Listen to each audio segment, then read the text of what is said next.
Good evening and welcome to Sunday's 9 o'clock news. The headlines. Gore the Commissioner steps down. Noreen O'Sullivan hits out at unending cycle of committees and media commentary. I accept that she gave the matter careful and due consideration over the course of the summer weeks. Of course there were challenges. Political reaction is swift, with opposition claiming vindication in their calls for her to go. It's the right thing to do. It took far too long, and the damage that's been inflicted on the Gardaí is very serious. Hurricane Irma hits Florida. Overall death toll continues to rise as more than 1 million are without power. This is a life-threatening situation. The storm surge will rush in and could kill you. And Cork are back as All-Ireland Camogie champions after a dramatic win over Kilkenny.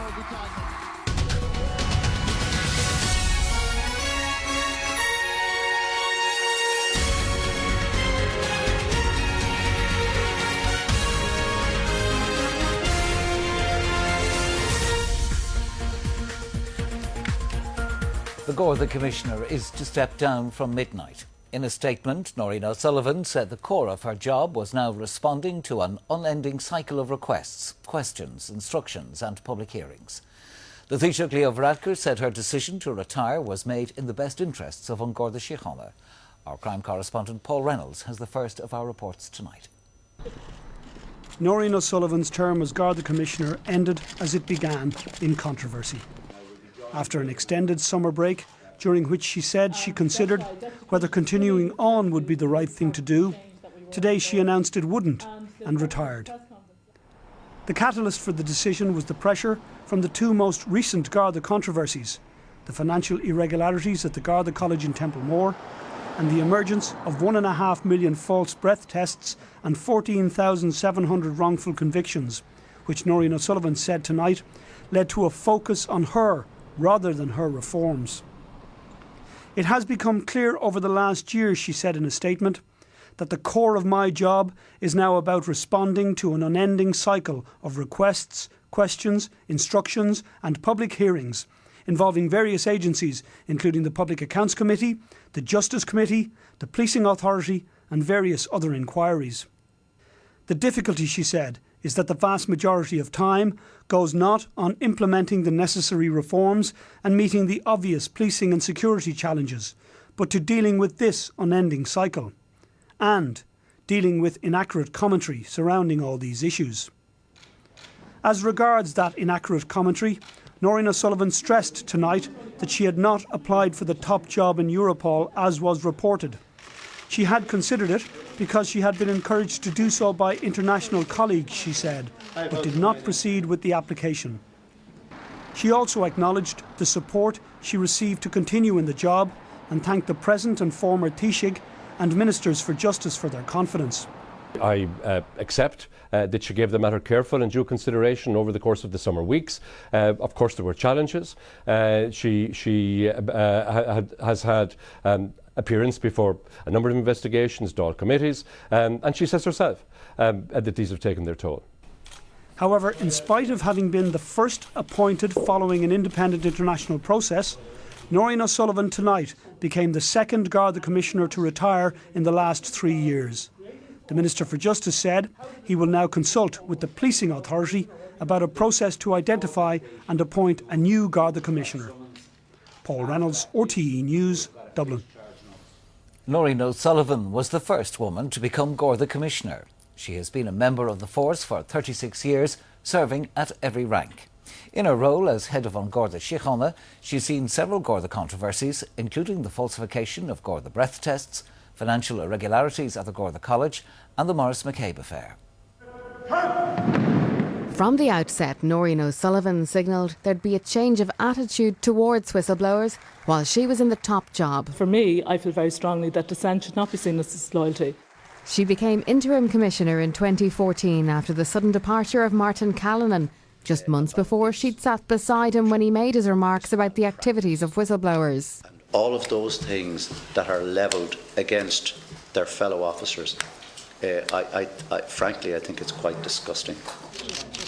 She was appointed the first woman commissioner to a mostly male force in November 2014, after an open competition. Months later, she ordered one of the biggest managerial shake-ups of the organisation. She's faced challenges, including the attack at the Regency Hotel.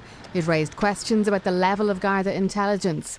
More resources were given, new units set up, major drugs and arms seizures followed. There were other challenges too. A Garda strike was averted at the 11th hour. But questions about the treatment of whistleblowers, including Sergeant Maurice McCabe, continued. He first raised concerns about penalty points being quashed in 2008. Inquiries, audits and reports followed, including the O'Higgins report. Soon after its publication, the Commissioner had to deny claims her legal team had been instructed to question Sergeant McCabe's integrity. Then former Garda press officer Dave Taylor claimed in a protected disclosure there'd been an orchestrated campaign directed by senior officers to smear Sergeant McCabe. The Commissioner denied any involvement. I'm not aware, nor was I aware, of any campaign to discredit any individual. Revelations of a false allegation of sexual abuse made against Maurice McCabe in a file held by TUSLA led to the establishment of a full public inquiry at which she finds herself among those answering questions. And it led to calls for her to consider stepping aside. There has been no finding of any wrongdoing. The government continued to defend her and she insisted she was not guilty of anything. With fresh allegations about penalty points and breath testing discrepancies, Fianna Fáil said they no longer had confidence in her. Despite the majority of TDs wanting her to go, she indicated she wouldn't be standing down. I have a journey of work that I have to do, and I have to make sure that I see out that commitment. With controversy over her account of a meeting over finances at the Garda College in Templemore, more calls for her to go. From recollection and from memory, it was brief. Does that tally with your recollection? The meeting lasted over 2 hours. The meeting was 2 hours? It was. It's in the minute. Then revelations this week that there had in fact been almost 1.5 million falsified breath tests led to further calls for her to stand down. This evening a statement from the Minister for Justice revealed he had been notified by Noreen O'Sullivan of her intention to retire today. Helen Donoghue, RTE News. And for more on this, our crime correspondent Paul Reynolds and our political correspondent Martina Fitzgerald join us now. Paul, I'll come to you first. Why did the Commissioner make the statement now? Well, it's clear that she thought about this decision over the summer while she took extended leave and had made the decision before she came back, and then she came back to work earlier this week to finalise a number of details. I understand they were in relation to national security and that sort of thing, and then she announced her decision today and decided to go. She feels clearly from her statement that much of the criticism of her and her tenure as Garda Commissioner was personal, and that it didn't focus on her work in trying to reform the force. Her programme of deep cultural reform, as she refers to it, her modernisation and renewal programme, her attempts to rectify the mistakes of the past. She felt that this was not been looked at, this wasn't given a chance to work. The bulk of the focus was on her, not on policing, but on this endless cycle, as she said, of inquiries, questions, appearances before various Dáil committees, etc. And she also feels that most of the commentary, or much of the commentary, was inaccurate, and she cited the one example of those reports that she had applied for a job in Europe over the summer, and she said she never applied for that job. She said that in her statement tonight. Now, interesting as well, she has gone at this time. It was unexpected. The Minister only heard about it this afternoon, and she has gone before she has had a chance to defend herself against some of the accusations that were levelled against her, to defend herself before the Charlton Tribunal and give evidence in relation to that. Now, presumably she will still give evidence, but she will be no longer the Garda Commissioner. And while many might say that this was inevitable, there is, I think, some surprise that it did come as soon as it did. Now, looking ahead, the process of her replacement begins. Yeah, I mean, this is the second Garda Commissioner that has to be replaced within 3 years, and that's an unprecedented situation. The last time the Garda were without a full Commissioner for 8 months, and there was a sense that it was at some point leaderless and rudderless, and there was certainly a sense that people couldn't make decisions or move in a particular direction without the authority of the Commissioner in place. This is also, we're looking at a new era in relation to the appointment of the Commissioner, because we now have a policing authority, and it is up to the policing authority to decide on a process and appoint, make recommendations in relation to a Commissioner, which will be submitted to the Minister and the Government for the Minister to finalise that appointment. However, the new commissioner, it'll be interesting to see who will go for it for a number of reasons. First of all, as Noreen O'Sullivan has pointed out, there are a number of bodies who a Garda Commissioner has to be accountable to. Also, there's a commission on the future of policing which still has to report. So the job may change by the time that commission reports, because there may be new recommendations to implement. And the salary is 180,000. There may be questions over whether other senior managers from other countries will come to Ireland for such a salary. And must remember as well that Noreen O'Sullivan was herself appointed after an open international competition. And Martina, what's being said in political circles tonight? Well, there was some surprise this evening in political circles about her resignation, but the reactions were certainly swift. You saw the Taoiseach and the Minister for Justice have both paid tribute to her and her 36 years of service, but the opposition parties have welcomed the move. And why wouldn't they? They have been calling for her resignation for months, as Joe McGreely now reports. Under intense political scrutiny for most of her time as Commissioner, and despite the unqualified support of the Taoiseach and the government, opposition parties had long concluded the first female Garda Commissioner's position was untenable. Tonight, Sinn Féin welcomed her decision to finally quit. Not before time, according to them.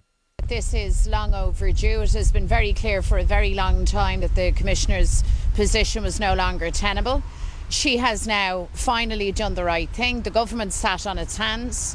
The Commissioner is gone, but the issues remain.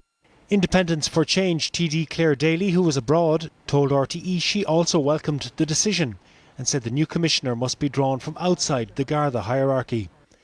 In a statement, Fianna Fáil's Justice spokesperson Jim O'Callaghan thanked Noreen O'Sullivan for years of public service and said her resignation means there has been some accountability within An Garda Síochána for the 1.5 million false breath tests recorded on the Pulse system.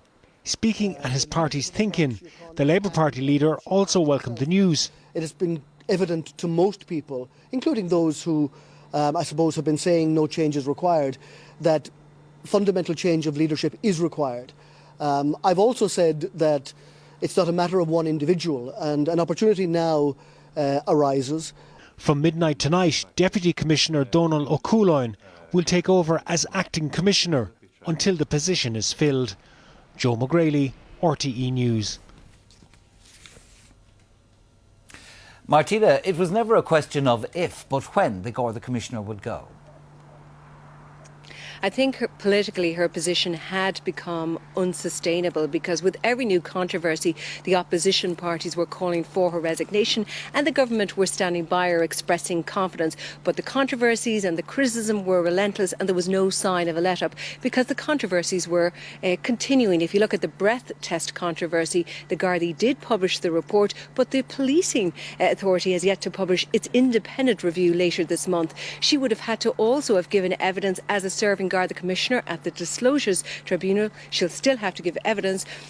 And also, if you look at the financial irregularities in terms of Templemore Training College, there are ongoing investigations there. But in terms of all these controversies, even it's about more than one person, it has to be said. There are still questions, there are still concerns about others, even after her departure. But she became the focal point of all these controversies. She came under political siege. Martina, thank you. Under Florida, intense political scrutiny for most of her time as Commissioner. In Florida, at least 3 people have been killed by Hurricane Irma, which has already claimed 27 lives as it made its way across the Caribbean. The storm has been downgraded to a Category 3, but forecasters are warning that it remains powerful. Irma made landfall at Cudjoe Key in the Florida Keys earlier today. It's now travelling north and tracking along the western coast of the Florida Peninsula.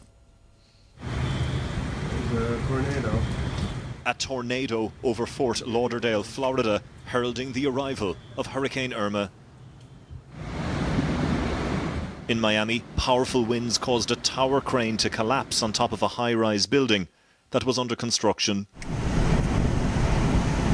The hurricane gained strength as it approached the Florida Keys and was upgraded to a Category 4 storm. It's since been downgraded to a Category 3, but remains powerful with winds of almost 200 kilometres an hour. Massive storm surges coupled with torrential rain are leading to severe flooding. Almost 2 million homes and businesses have been left without power. A vast majority of the state is experiencing sustained storm force winds. Irma will continue to make its way up Florida's west coast impacting highly populated communities and leaving destruction in its wake. Irma has prompted one of the largest evacuations in US history. More than 6 million people have been ordered to leave their homes. Many are taking refuge in shelters. Others have stayed at home and are hoping to wait out the storm. We've had gusts of, best guess, 50, 60 mile an hour gusts. Right now, this is just the outer bands. We have had a couple of tornado watches that came through. So the ordeal is we all go into an interior room, just basically hunker down. We've got 3 dogs with us as well, a couple of small kids. This is probably nothing in comparison to what it's going to be like in a few hours from now.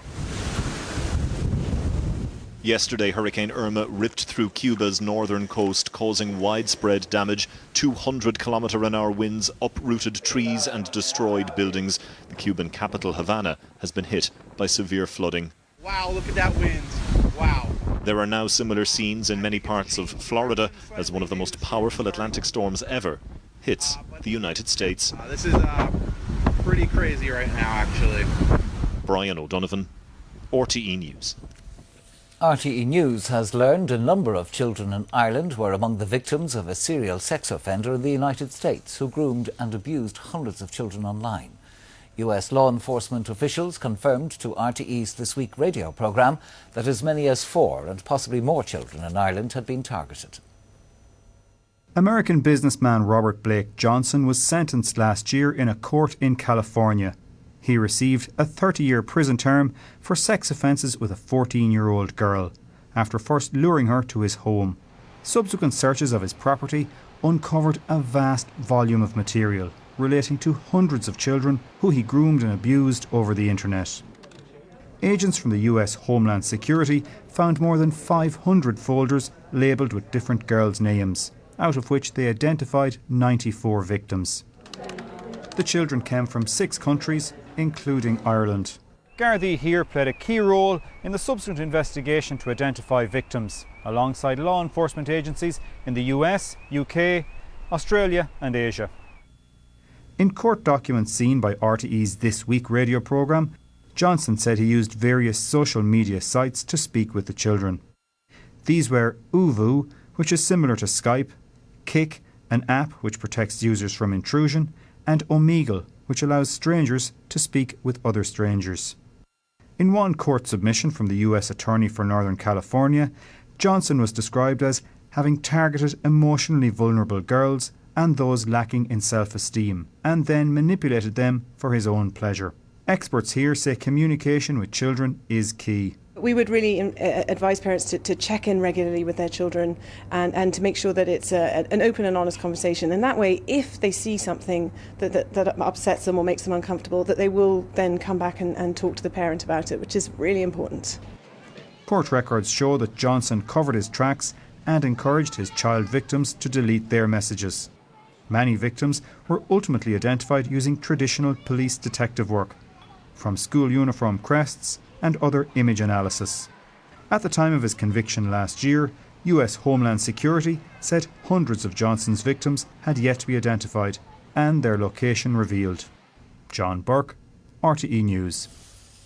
The Labour leader Brendan Howlin has said the payment of refunds for water charges should be delayed until next year to enable the government to spend the money on the health service in the winter months.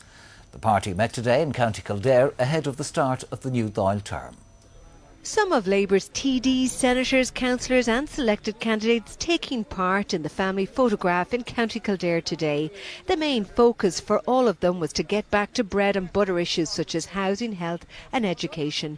And on that note, party leader Brendan Howlin suggested delaying the water refunds until next year to focus on the health service now. Those repayments have to be made, but I don't think anybody would object to them being repaid next year rather than this year, if that money is required to sustain our health services through November and December. He also said that Labour favoured using all the money available for next year's budget on public services. He said any tax cuts would amount to a weekly cup of coffee. On the political front, he launched a strong attack on Fine Gael and in particular on the Taoiseach Leo Varadkar, who he said was conservative, not centrist. His desire to deepen spending cuts in 2011, his initial opposition to repeal of the 8th Amendment, and gender recognition legislation, his campaign promise to outlaw public sector strikes. All of these are very conservative stances. In light of Brexit, he also called on Sinn Féin to attend Westminster. But the Labour leader is keeping his options open in terms of future coalition partners, saying it would be arrogant not to. But that conversation is premature, as the party will have to rebuild and win back key seats, including here in Kildare South. And now, Eamon's here with all the sports news. Thanks, Aengus. Well, Cork are the new All-Ireland Camogie champions after dramatically edging out Kilkenny. 7.7 minutes into added time would prove decisive against the Cats. 10 points to 9, the final score. They've developed an edgy rivalry, as only great teams can. Cork and Kilkenny met in their third national final in 12 months today. Much of the build-up centred on whether Cork taliswoman Gemma O'Connor would strap up an injured knee in play. She did, and Cork put their stamp on the game early on. Fine scores from Amy O'Connor and Orla Cronin from play. And despite playing with the breeze, Kilkenny were outscored 5 points to 1 in the opening 17 minutes. Julianne Malone finally pointed from play in the 19th minute. And it was a 3-point, low-scoring game at the break, 5 points to 2, and nowhere near the intensity these teams typically play with. The sisters Farrell, Megan and Shelley, as well as Katie Power and Denise Gall, battled back for Kilkenny to take the lead 7 points to 6 by the 40th minute. The sides were deadlocked at 8 apiece for 10 minutes at Croke Park, before Kilkenny's Miriam Walsh scored an outstanding point under pressure for a 1-point lead with 5 minutes to play. And then a monster point from none other than Gemma O'Connor to tie the game again. Seconds before the final whistle, and after 6.5 minutes of injury time, Cork sub Julia White sent the ball flying over the black spot to knock Kilkenny off their perch in the most devastating fashion. A 1-point win. I don't know, I was just thinking, just try to find a step or so and just get it over the bar. I don't know, I wasn't really thinking, I just kind of gone on instinct. It's more Nordumsa on Corn Sawjacka, our son Fern Corky. The decorated Cork captain Rena Buckley lifted the O'Duffy Cup, the Jewel Star winning her 18th All-Ireland medal. Ivani Cullen, RTE News. So Cork moved to the top of the Roll of Honour. Marty Morrissey is in the winning team hotel for us. Well, here we are, Cork All-Ireland champions. We're up at the Crown Plaza Hotel up by Dublin Airport. I'm joined by the legend herself, Gemma O'Connor. Gemma, what was that like, that final whistle, and you knew you'd won your 8th All-Ireland medal? It was just extraordinary. I mean, you know, to win the final score Julia put over was just phenomenal, and geez, we're just so grateful. I know you were a doubtful starter, and certainly you played your part, but when the point went over, when you scored the equalising point, do you think that's it, we're going to come back here on the 1st of October? I suppose it did cross our minds that like it might be a draw, but we're trying to, you know, we tried so hard all year to recycle the ball back out, and you know, we got that opportunity and we took the chance, and we're forever grateful that the ball went over the bar and then Julia scored a winning point, so it's amazing. 8 All-Ireland medals, this is the sweetest, in a word? Oh, definitely. There since 2002, this is 2017 is definitely the sweetest. Well, I can see you're not letting go of the O'Duffy Cup, but we're going to celebrate indeed with Cork later on, and live on the Sunday game we're going to announce the player of the match later on at 9:30, so join us then. Aidan O'Brien's Order of St George stormed to an impressive win in today's Irish St Leger. It was one of 2 Group 1 victories for O'Brien on the second day of the Longines Champions Weekend. Order restored. Second a year ago, it's now 2 wins in 3 years for Order of St George. In the Cormac Group Irish St Leger, the 5-2 unfavourite stormed home under Ryan Moore. As they go to the line, Order of St George very easily wins it under Ryan Moore. In second place is Torsador, third spot for Mount Moriah ahead of Wicklow Brave. He's an unbelievable horse, Tracy. He is class. Like we saw what he did in the Arc last year, you know. He handles his knees in the ground. He gets 2.5 miles. Yeah, so listen, he's an unbelievable horse, really. Dean, who rides him every day, Andrew's in charge of him, Sumi and Jim, they all done an incredible job. Ryan gave him a great ride. Today's opening Group 1 race produced a 1-2-3 for Aidan O'Brien. Happily, ridden by Donica O'Brien, landed the Moyglaire Stud Stakes. The likely favourite, Clemmy, was withdrawn due to the testing conditions. Happily won by a short head from Magical. In the Group 1 Goffs Vincent O'Brien National Stakes, the honours went to Jim Bulger's Verbal Dexterity. Kevin Manning's Bent held off the favourite Beckford. to win by 3.5 lengths. Dave Kelly, RTE News. In the Premier League, Newcastle beat Swansea 1-0. Also today, Burnley defeated Crystal Palace. Chris Wood capitalising on that wayward back pass to score the all-important winner. It's 4 straight defeats now for Crystal Palace. That's all your sports news for now, so it's back to you once more, Aengus. Eamon, thank you. Now, the main news again tonight. The Garda Commissioner, Noreen O'Sullivan, has announced she's stepping down. Opposition politicians have welcomed her decision, while the Taoiseach said it was made in the best interests of An Garda Síochána. And you can keep up to date with developments on the RT News Now channel and the News Now app. And that's Sunday's 9 o'clock news and sport. From Eamon, me and all the team, good night, take care.